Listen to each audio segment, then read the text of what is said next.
¿Qué tal? ¿Cómo están amigos y amigas de esta comunidad? Como siempre un gusto, como siempre un verdadero placer que nos acompañen. Oigan, pues a ver, se vienen tiempos complicados, eso es un hecho. ¿De qué nivel? No es fácil predecir, ¿no? Por supuesto, se cae muy fácil en la especulación. Pero hay realidades, hay posturas, hay declaraciones, hay advertencias.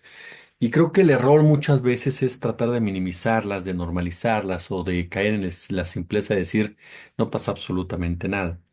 Por lo tanto, me parece que sí es necesario siempre estudiarlas y tratar de entender el fondo de la forma en cómo se manejan estas acciones, estas advertencias.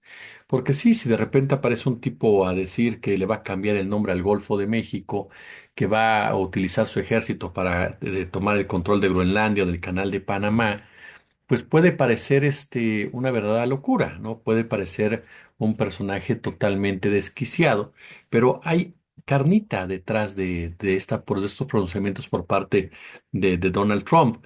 Desde el hecho de que le habla a su audiencia, a ese estadounidense promedio, ¿no? Que le festeja ese tipo de situaciones, hasta algo mucho más profundo, que tiene que ver directamente con lo que significa y representa el trumpismo ya en esta actualidad y con lo que realmente representa esta versión de ese capitalismo, neoliberalismo y con su última Matrix, dirían por ahí, que son los libertarios, ¿no? Entonces, me parece que por ahí tendríamos que empezar a entenderlo y analizarlo un poco más.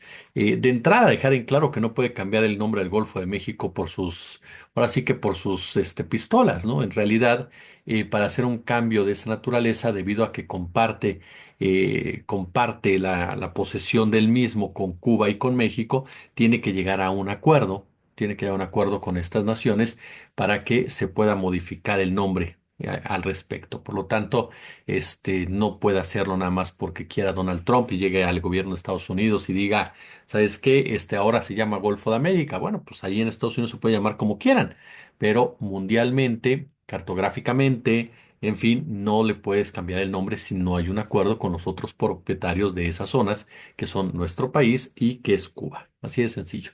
Vamos, por eso les digo que aquí te das cuenta la ignorancia de Trump o la manipulación de Trump, que yo me inclino más a esto, hacia una población que está ávida de sentirse todopoderosa, ¿no? Lo mismo pasa en el caso de Groenlandia. Yo no veo a Estados Unidos invadiendo Groenlandia en un inicio, pero si realmente Groenlandia significa mucho para el aspecto de seguridad de Estados Unidos, en contra de China particularmente, y ellos sienten que pueden ser afectados, sí lo va a invadir. O sea, mi pregunta es ¿por qué no creeríamos que Estados Unidos invadiría Groenlandia si lo ha hecho a través de toda su historia? Cuando creo piensa que algo le va a afectar, lleva a cabo una invasión. O sea, no es parte de su manual. Y lo mismo pasa con el Canal de Panamá. Puede traerle consecuencias con China, puede traerle consecuencias con Dinamarca, seguramente. Pero de que les importe mucho, la verdad, las cosas no los veo sentados preocupados por el qué dirán, ni los veo preocupados por las leyes internacionales, ni los veo preocupados, por los acuerdos internacionales o, las organizaciones internacionales. Esa es la verdad de las cosas. Yo no veo a este gobierno estadounidense, de verdad, checando qué dice la ley internacional, ¿no? Y a ver si no la violentamos o checando a ver qué dice tal reglamento, ¿no? Si no les conviene, lo van a ignorar, como lo han hecho hasta ahora en el caso de Israel. Entonces, y esto nos lleva a lo que les mencionaba, ¿quiénes son los trumpistas? ¿Quiénes son este grupo? A ver, Donald Trump suele aparecer en los grandes medios de comunicación como una figura populista, autoritaria, y lo hemos dicho, para definirlos utilizan una gran cantidad de palabras, ¿no? Desde liberalismo, hay algunos perdidos que le llaman todavía liberalismo social a Trump. Sinceramente, no le veo por dónde, pero bueno, hay algunos que lo llaman así. Están, por supuesto, los que lo definen de extrema derecha, están quienes los definen como libertario, a final de cuentas, otros más como derecha radical. No, pero a final de cuentas, a mí me parece que hay una característica que lo define en realidad al trompismo y que nos ayuda a entender su gravedad y su peligro, y es el fascismo. Así de sencillo. Para mí me parece que sus opiniones extremistas lo ubican ya en ese contexto, en el neofascismo. sinceramente. Y le puedo hacer una comparación que en alguna ocasión lo hicimos en la mañana, pero es un ejercicio que me gustaría compartir con ustedes un poco más a fondo. Por ejemplo, los nazis consideraban al ser humano ario la cúspide de la civilización humana y consideraban a otros grupos como los judíos, los eslavos, los afrodescendientes como inferiores e incluso no humanos. Y esta jerarquía racial estaba detrás de las políticas del Holocausto, en el que millones de personas fueron perseguidas y fueron asesinadas. Influido por la Alemania nazi, Mussolini adoptó las ideas supremacistas blancas. Las leyes raciales italianas discriminaban a los judíos y a otros grupos no blancos, prohibían los matrimonios mixtos, promovían la superioridad de la población blanca italiana, y los fascistas aplicaban en las colonias italianas políticas racistas para subrayar la superioridad europea y oprimir a la población local. Los discursos de Trump, de Vance, de Musk, de Marco Rubio, en fin, se caracterizan por la deshumanización de las personas inmigrantes de color, por las personas inmigrantes latinas, por las personas inmigrantes asiáticas. Considera a las personas musulmanas y a los migrantes latinoamericanos una amenaza incluso en materia de seguridad. Adopta estereotipos antinegros, sugiere que las mujeres de color que le critican no son verdaderas estadounidenses y de este modo alimenta la opresión violenta de las minorías. Además, en el pasado cortejó repetidamente a supremacistas blancos, a otros neofascistas. Trump planea hacer la mayor deportación masiva de personas indocumentadas en la historia de Estados Unidos, y la lógica indicaría que no es posible, los intereses, el dinero, pero bueno, quiere construir enormes campos de detención en la frontera sur, completar el muro fronterizo. Perdón, ¿eso en qué se diferencia de lo que vimos hace más de 100 años, este, en Europa? ¿No? El fascismo italiano, por ejemplo, abrazó la idea de que la violencia sacaba lo mejor y lo más fuerte, tanto de los individuos como de las naciones. ¿No? El fascismo suponía una vulgarización de la filosofía de Nietzsche, que sostenía que existían líderes naturales y que eran los más indicados para gobernar. Es decir, otro capítulo del darwinismo social. Incluso con Hitler hubo elementos de darwinismo social o bien la ley de la selva. Utilizó los principios del darwinismo para justificar la superioridad de la raza aria. Según la ideología nazi, la lucha entre razas era una lucha natural, una lucha necesaria por el dominio, una lucha en la que las razas más fuertes tenían que dominar o exterminar a las más débiles.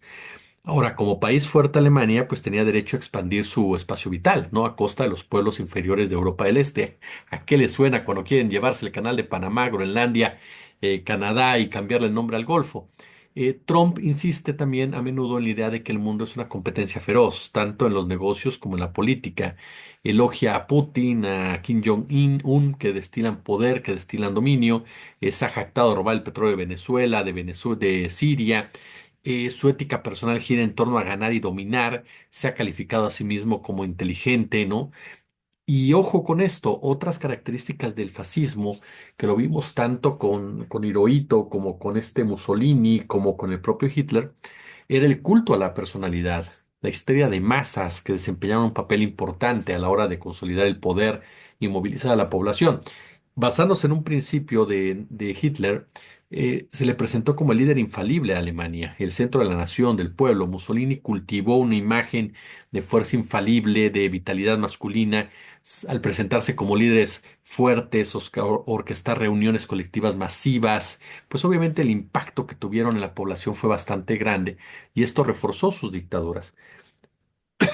Trump se ha posicionado como el salvador de Estados Unidos, una figura única que protege a la nación de las amenazas de los izquierdistas radicales, los globalistas y las influencias extranjeras, y se llama a sí mismo el elegido. Exige de sus seguidores lealtad incondicional y lo obtiene. Casi dos tercios de sus partidarios le expresan un apoyo fanático.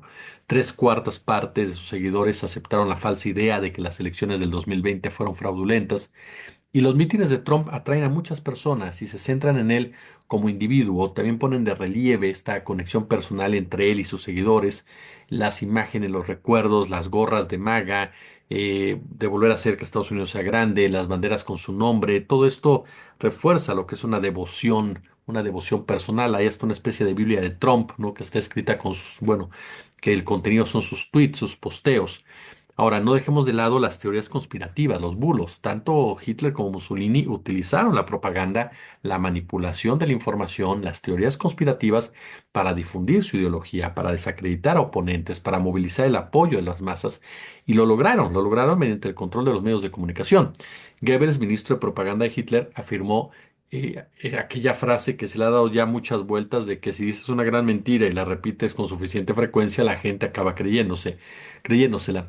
Ahora, el culto a la personalidad de ambos fascistas iba acompañado de un antiintelectualismo, de la adopción de teorías conspirativas. Bueno, desde que Trump llegó a la presidencia en 2016, se habla de la era de la posverdad. Durante su primer mandato lanzó una media de más de 7 mentiras o afirmaciones diarias, afirmaciones engañosas. Y también recurre regularmente a las teorías de la conspiración, ¿no? Como por ejemplo la teoría conspirativa de la extrema derecha Canon, que afirma que las élites dirigen una red global de pedofilia. Gran parte de sus seguidores lo cree. Trump califica a quienes creen en Canon de personas que aman a su país. Ahora tiene la invención de que los migrantes son los enemigos y por lo tanto les ha echado literalmente a los perros. Y Trump cuenta para sus mentiras, pues con Fox, ya lo vimos, a Fox literal, después de lo sucedido en Nueva Orleans, acusando a los migrantes, cuando el sujeto que llevó a cabo eso era un ex integrante del ejército norteamericano. Tiene a X, ¿no? De Elon Musk, en donde cuenta con millones de seguidores y en donde, en definitiva, recibe un respaldo unánime de alguien que es parte de su gobierno.